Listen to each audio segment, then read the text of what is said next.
Okay, grade 7 preparation for your December assessment, covering 4 chapters on Cartesian plane, probability, fractions, decimals, percents, and fraction operations, both adding and subtracting.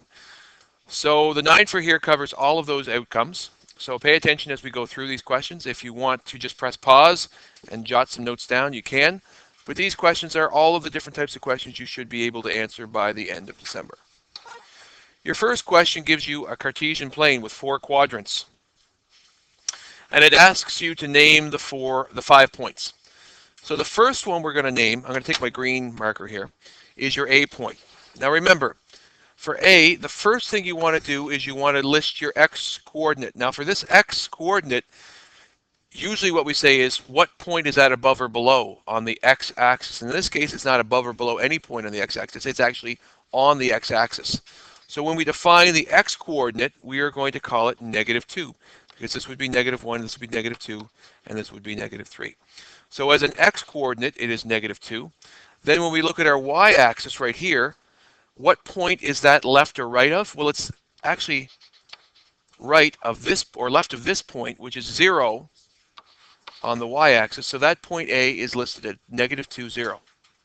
For B, this point is above 1 on the x-axis, and it's right of 2 on the y-axis. So B is 1, 2. C is directly below this point on the x-axis, which is 0. And it's actually on the y-axis itself. It's on the -2 part of your y-axis, which makes it 0, -2. D is above the -3 on your x-axis and right of +3 on the y-axis, so it's -3, 3. And the last one, E, it is right on the number 3 on the x-axis and is right of 0 on the y-axis. For question number 2, it says, what is the probability of heads and odds? So we have 2 events, 2 independent events. The first one is flipping a coin, which has 2 possible outcomes. So we're going to make a table for this one. So your first event has either heads or tails as your possible outcome.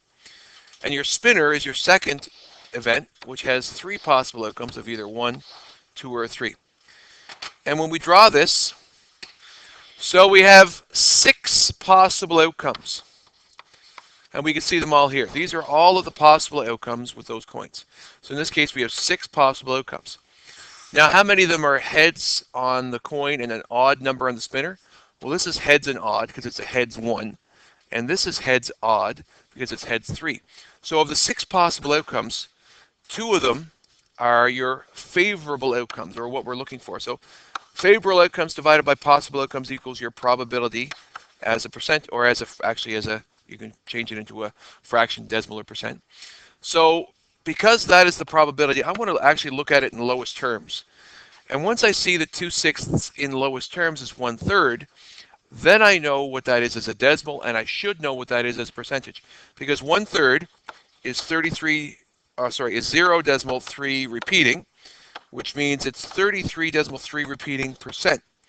Okay, so 1/3 we've learned is a repeating decimal. It's 0.3 repeating, which is 0.333 to infinity, which is really 33.3 repeating percent. Or approximately, if you wanted to say it, approximately 33.3% if you wanted to round it. Because really we're just taking that repeating 3 to ever and just keeping it as a finite decimal, a terminating decimal. Your third question says list all the factors of 16 and 24. So the first thing I'm going to do is list all of the combinations that 16 have for the product. So 1 times 16 is one combination, and 2 times 8 is another combination, and 4 times 4 is another combination. So your factors of 16 are 1, 2, 4. I don't repeat the 4 again, 8 and 16. What that means is those are all of the numbers that are evenly divisible into 16 without giving you a decimal, right? And for 24, we have the factors 1 and 24. We have 2 and 12. We have 3 and 8. And we have 4 and 6, which means my factors are 1, 2, 3, 4, 6, 8, 12, and 24. Now I have to put it into my Venn diagram. So the ones they share, I'm just going to take my highlighter here. I'll grab my highlighter. The ones they share is 1 and 2 and 4 and 8, and they don't share 16. So what that means is I'm going to put 1, 2, 6, and 8 inside both circles of that Venn diagram. Oh no, 6 isn't common, is it? No, 4 is, sorry, not 6. So 4 is common. I'm going to finish this up here. 4.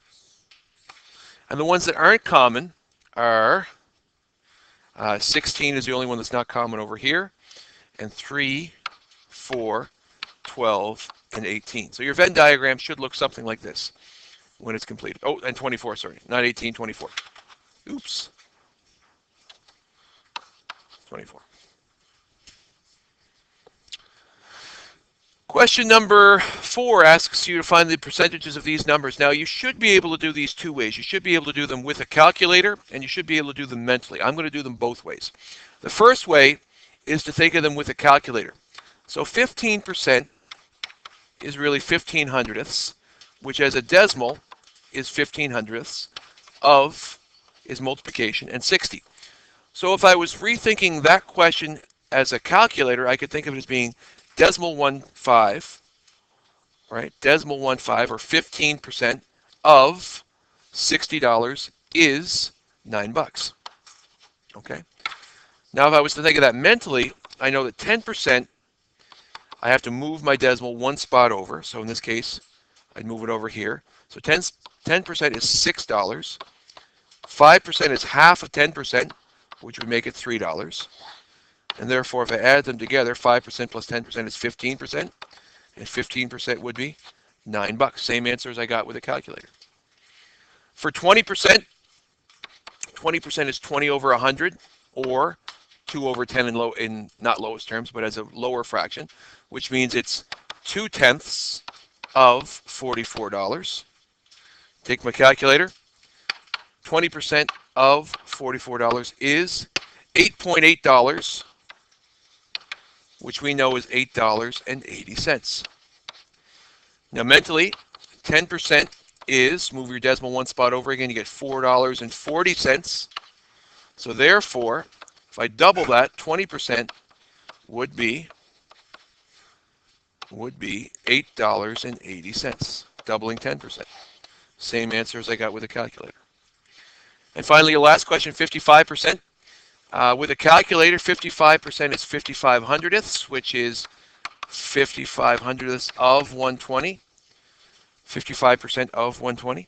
Take my calculator, which I've lost. There it is right there. So 55%, or 55 hundredths, of 120 is $66. If I do it mentally, 50% is half of 120, which is $60. 10% is $12. 5% is half of 10%, so that is $6. And if I take my 50% plus my 5%, that would be 55%. So therefore, 55% is $66. My next question gives me a table where I'm given a fraction. I need to find the decimal percent, and so on and so forth. So the first fraction I'm given is 19/20ths. To change that to a decimal, I need to make an equivalent fraction that has a denominator of either 10, 100, or 1,000, or any other multiple of 10. In this case, I'm going to make it into an equivalent fraction out of 100. In order to do that, I multiplied both numerator and denominator by 5. 19 times 5 is 95. So that is 95 hundredths. So this is your tenths, this is your hundredths, this is your thousandths. So 95 hundredths would be 0.95, 95 hundredths. And as a percent, that is 95%, because percentages are fractions out of 100, and therefore that's pretty easy. The next one says 0.802. As a fraction, that is 802. Remember, our number ends here this time, tenths, hundredths, thousandths. So it's 802 thousandths, which we need to express in lowest terms, which is 401 over 500, because I can reduce it by a factor of, both numerator and denominator, by a factor of 2. So in lowest terms, it's 401 500ths.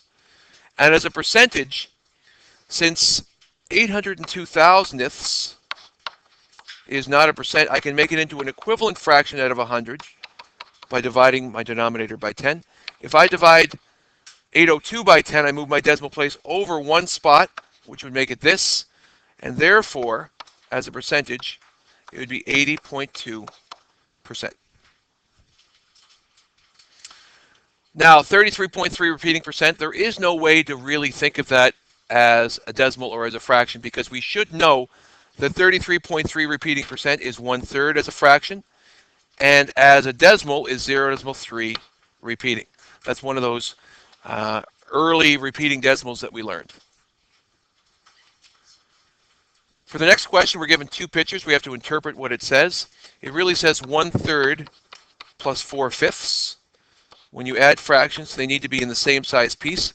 I can't add these to these because they're not cut into the same size piece.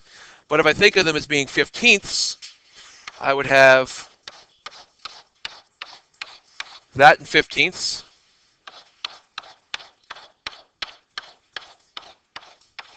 And now I would have 1, 2, 3, 4, 5 15ths. And I'd have 1, 2, 3, 4, 5, 6, 7, 8, 9, 10, 11, 12 15ths, which is an equivalent fraction. We can see it by our algorithm here. We got 5 15ths and 12 15ths. That would equal in total 17 15ths, which means I would have 1 and 2 15ths as a final answer. The next question is a mixed fraction, take away a regular fraction. When you subtract, it's always easiest to think of them as being improper if they're mixed, so I'm going to convert that first to 3/2. Find your common denominator. In this case, the first multiple, 2 and 5 share. If I was to look at the multiples.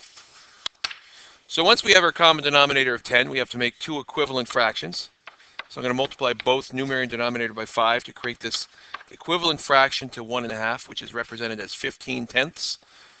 And I'm going to multiply each numerator and denominator by 2 here to create an equivalent fraction of 6/10. So once we have 15/10 take away 6/10, we simply have to subtract our numerators and keep our denominator, which gives us an answer of 9/10, which is lowest terms. That's our answer. So 1.5 take away 3/5 is 9/10. If I think about money, $1.50 take away 60 cents would be the same question here, and that would be 90 cents, which is represented as a fraction, would be 9/10.